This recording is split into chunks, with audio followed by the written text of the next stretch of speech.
what a bag of dicks this book was. What a bag of dicks. Now, I should explain, I've had several terrible reads in the last 2 weeks of the year and the first week of this year. Awful, awful books. And this is not the first of those, but I'm just recording these in whatever fashion they come back into my brain. The Naked Light I bought from Waterstones, and it was a special edition. I think I still have it here actually on the shelf because I've put it on Vinted and no fucker wants it. So there is a chalk face on a hill in this particular town in the UK. I think it's on the Sussex coast. And the superstitious people in this village have always said, you know, tend the face. This one family, the Bone family, they live in the cottage at the bottom of this hill. So they tend the face, cut the grass, make sure it's all visible to keep watch over the village or the town or whatever it is. This is set just after the First World War.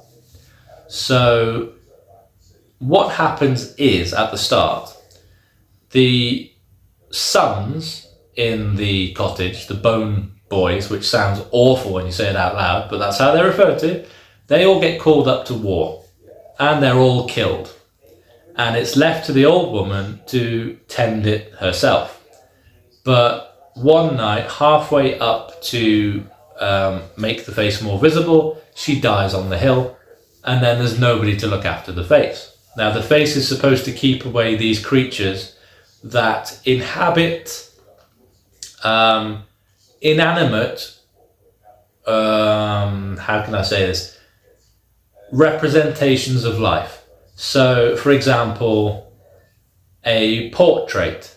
It's not a person, but it's a depiction of a person, so they can inhabit that. A doll with a human face, they can inhabit that. A statue, they can inhabit that because it's reproduction of a human person. So that keeps these things away in their mind.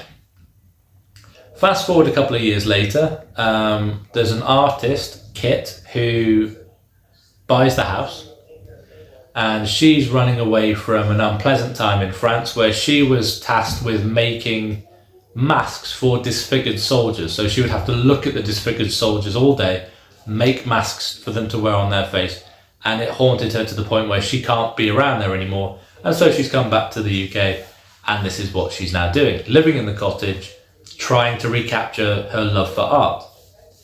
And she meets Florence, who is strangely obsessed with her, and she can't figure out why, and she finds herself attracted to Kit, and then the two women sort of have a on and off conversation every so often, and we go from there. The blurb of this book made it sound like the supernatural element was the be-all and end-all of the whole book, which is why I bought it.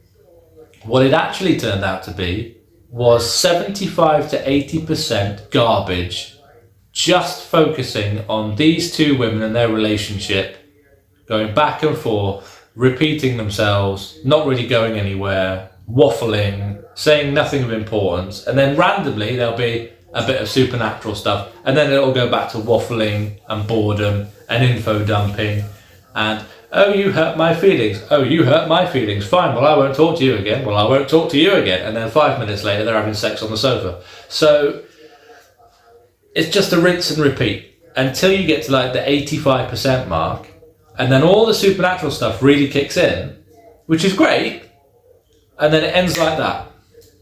The whole climax of the story is about 10 pages. It's over too easily and too soon, and then the ending's rubbish. So yeah, I didn't rate this one at all. I gave it 3 stars because I finished it, I liked the premise, and I liked the parts of the supernatural stuff we actually got. But the rest of it it's just a waste of page. Really was a waste of pages. And the writing style's a bit difficult to get through in a flow. So, 3 stars, don't really recommend.